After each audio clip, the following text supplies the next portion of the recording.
The number one detailing mistake is a very basic concept that eludes most people in the pursuit of a cleaner car. This, of course, is improperly wiping, cleaning, or touching the paint too often without lubrication and with improper or dirty towels. This is known as over-touching, and it's the number one detailing mistake, yet it's easily avoidable. Find out how it happens and how to avoid it today on Autoblog Details.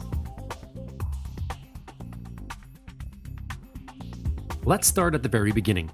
When paint becomes muddy, dirty, or even just slightly dusty, the desire to return the car back to shiny is inherent in every car guy or gal. What we don't realize is that anything that sits on top of the paint will cause some type of marring as it's wiped off, because dirt is actually rocks, just microscopic.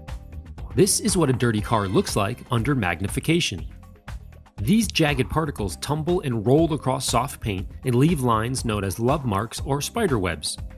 Cars that have these very fine lines in the paint are a good indication that the cleaning technique used on the paint needs to be adjusted. Now imagine this rock as one of millions of tiny little rocks within a given 12-inch wide space on your paint. During the wipe, the towel pushes the rock across the paint. As these rocks roll, they scour the clear coat. And even worse, when the rocks don't roll at all, they actually grind across the paint, causing deeper, yet still microscopic gouges. The accumulation of these gouges are known as micromarring and are the likely cause of dull or swirled-looking paint. Dry wiping occurs when a towel is wiped across a dirty or dusty surface without the use of water, spray wax, or drying agents.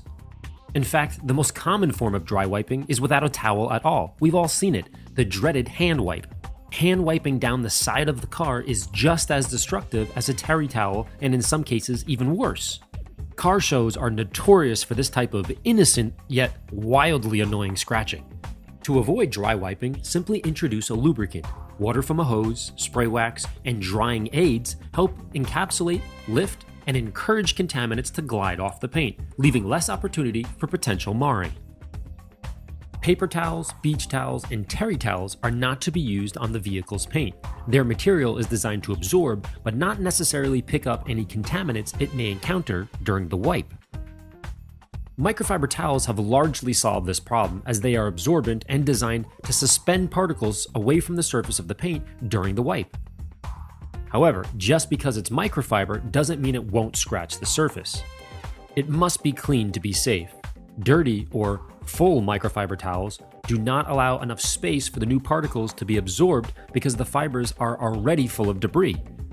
When they're full, continuing to wipe only pushes dirt around the paint in the similar fashion as paper, beach, and terry towels, thus defeating the entire purpose.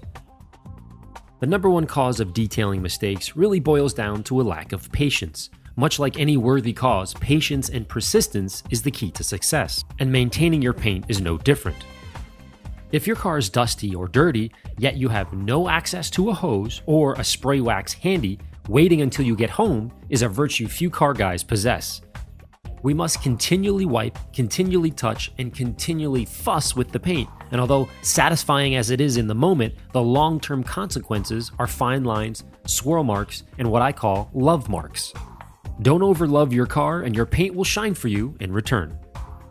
By understanding and embracing this philosophy, your paint will look better and require less abrasive restoration, otherwise known as compounding and polishing. Adhere to the detailer's oath of do no harm to the car, or in other words, clean it properly or you'll end up paying for it later. If you found this video helpful, please share and keep up with all the latest detailing videos by liking or subscribing to the Autoblog page. I'm Larry Casilla from AmmoNYC.com. Thanks for watching.